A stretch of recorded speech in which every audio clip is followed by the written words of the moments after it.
E aí, pessoal, como vocês estão? Sejam muito bem-vindos ao canal Espaço Biociências. Sou o professor Guilherme Augusto e essa é mais uma videoaula do nosso curso de Anatomia e Fisiologia Humana. Mas antes de começarmos, você já é inscrito no canal? Se ainda não for, se inscreva, assim você não vai perder nenhuma videoaula aqui no canal. E também já deixe o seu joinha nesse vídeo, beleza? Então, após a vinheta, bora para a nossa aula de hoje.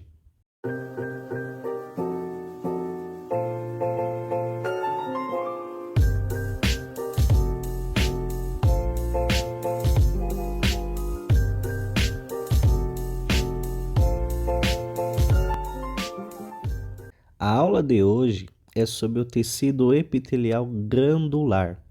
É uma continuação da aula passada. Então, portanto, se ainda não assistiu à aula passada, eu recomendo que dá um pause aqui nessa aula, assista a aula do tecido epitelial que estará linkado aqui no canto superior do vídeo e depois retornem aqui e acompanhem essa aula. Então, bora começar a nossa aula de hoje. Queridos, a principal função do tecido epitelial glandular ou epitélio glandular é a secreção, que são feitas pelas células glandulares. E essas glândulas do corpo, elas podem ser classificadas em dois tipos: as glândulas endócrinas e as glândulas exócrinas. As glândulas endócrinas, aonde o termo endo significa algo que está relacionado a dentro. Dentro da onde, Guilherme? Dentro dos vasos sanguíneos, ou seja, as glândulas endócrinas não possuem ductos e as secreções, que são basicamente os hormônios, eles se difundem diretamente com a corrente sanguínea sem passar por um ducto. Um exemplo de glândulas endócrinas são as hipófises, que estão localizadas lá na base do crânio e produz hormônios como o hormônio do crescimento, por exemplo, a glândula pineal, que também fica lá no encéfalo, que produz um hormônio chamado melatonina, que é um hormônio que é responsável pela regulação do sono, entre outros, que veremos em uma aula específica somente de sistema endócrino. Mas é importante vocês saberem. E outro tipo de glândula, que são as glândulas exócrinas, onde o termo exo significa algo que está fora. Já possuem ductos, que vocês verão daqui a pouquinho, e liberam a sua secreção na superfície de um epitélio de cobertura e revestimento, como por exemplo a superfície da pele ou dentro de um interior de um órgão. Enfim, alguns exemplos aí são o suor, a lágrima, a saliva, entre outras secreções. Queridos, temos mais um tipo de glândulas, que são as glândulas mistas. Essas glândulas, ela tem uma porção endócrina e exócrina. Um exemplo de glândula mista é lá no pâncreas, onde produz o hormônio insulina ou a glucagon, que é liberado diretamente no sangue. E também o pâncreas, ele produz o suco pancreático, que são enzimas digestivas que irão atuar no processo digestivo, que são liberadas através dos ductos pancreáticos lá na cavidade do duodeno. E as glândulas exócrinas, elas podem ser compostas estruturalmente por uma única célula, chamadas de glândulas unicelulares. Um exemplo de glândulas unicelulares são as células calciformes, que elas ficam, por exemplo, lá na traqueia, que produzem lá o muco. E a maior parte das glândulas exócrinas em nosso corpo são compostas por várias células, o qual chamamos de glândulas multicelulares. E as glândulas multicelulares, elas podem ser classificadas em dois critérios. Então, preste bem atenção, com muita calma. O primeiro critério é se o ducto se ramifica ou não. Então, se o ducto se ramifica, é considerado uma glândula composta. Já se o ducto não se ramifica, é considerado uma glândula simples. E o segundo critério é a forma da porção secretória. Calma que eu já vou mostrar uma imagem para vocês entenderem melhor. Então, se a porção secretória tiver uma forma de tubos, será chamada de glândulas tubulosas. Já se a porção secretória tiver uma forma arredondada, serão chamadas de glândulas acinosas. E como prometido, repare nessa imagem e vamos entender agora na prática. Todas essas representações que estão em azul, que vocês estão vendo, são as porções secretórias. É onde ali as células secretórias estarão produzindo lá as secreções. Agora, na parte que está representada em amarelo, são os ductos por onde sairão essas secreções produzidas pelas células secretoras. Então, na primeira camada de imagens, reparem que os ductos que estão representados em amarelo, todos não estão ramificados.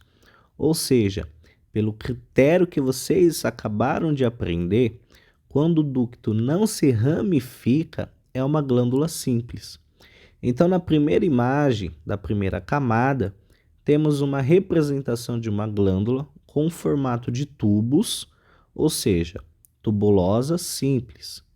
Na segunda imagem, a porção secretória tem um formato de tubos, então é tubulosa simples ramificadas, porque contém 3 porções secretórias. Vale ressaltar, queridos, para vocês não se confundirem, a porção secretória também pode ser ramificadas, mas são consideradas glândulas simples porque os ductos, que são a parte que estão representadas em amarelos, só contém um ducto, como vocês podem ver, ou seja, não é ramificado. Beleza? Deu para entender? Então, bora continuar. Na próxima imagem, temos também uma porção em forma de tubos, então tubulosa, simples e novelada. Ah, por que esse nome novelada? Porque está representado dessa maneira, parecendo aí um novelo de linha. E a última imagem, a porção já tem um formato diferente, conforme vocês podem reparar na imagem. O formato é de uma forma arredondada, então é uma glândula acinosa, simples, ramificada. E na camada de baixo, temos as glândulas compostas. Então a primeira imagem é uma glândula tubulosa composta, a segunda imagem é uma sinosa composta e a terceira é uma túbulo-acinosa composta. Beleza? Mas podem ficar despreocupados, pois isso vocês verão novamente mais adiante, nos decorrer das aulas do nosso curso. Então, quando estudarmos, por exemplo, lá as glândulas do intestino grosso, vocês verão, por exemplo, que é formado, o intestino grosso é formado por uma porção secretória simples. E daí por diante, tá bom? E por último, aprenderemos a classificação funcional das glândulas exócrinas. O que é isso, Guilherme? Bom, é um baseamento como a secreção elas são liberadas.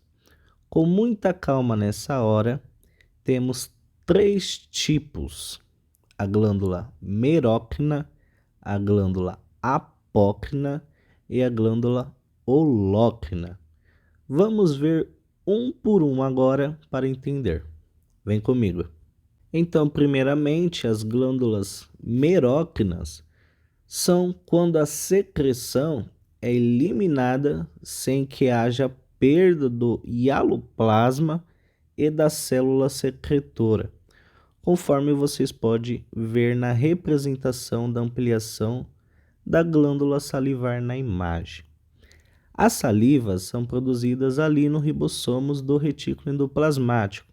Ocorre todo aquele processo que já aprendemos nas aulas anteriores, falamos de todo esse processo, inclusive de exoxitose. Vão lá e acompanhem lá.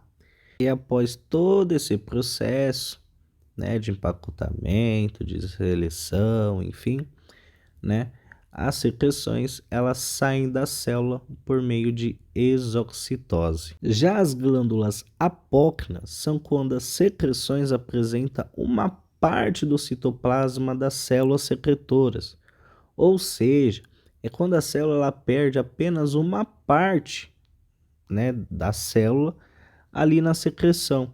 Um exemplo que vocês podem ver é a glândula mamária.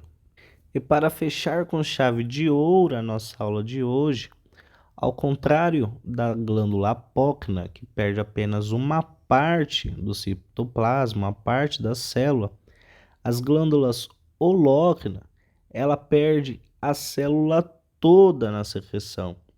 Ou seja, quando uma célula secretora ela acumula o produto no citosol da célula, em seguida ocorre o amadurecimento da célula e por fim elas acabam morrendo.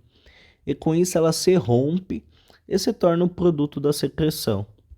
E um exemplo de glândulas holócrinas são as glândulas sebáceas da pele. E vale relembrar também, galerinha, que essas células mortas, né, que são secretadas junto, as células abaixo dela, elas estão totalmente ativas, em constante divisão celular. Então, conforme vocês podem ver nessa imagem aí, essas células abaixo das células mortas, elas têm a função de substituir essas células perdidas. E por hoje é só, galerinha. Eu espero que vocês tenham gostado dessa aula e eu tenha ajudado de alguma forma. Não se esqueça de se inscrever no canal, deixe o seu joinha, é muito importante para nós. Bom, que Deus venha abençoar e iluminar o estudo de cada um de vocês. Um abraço e até a próxima videoaula.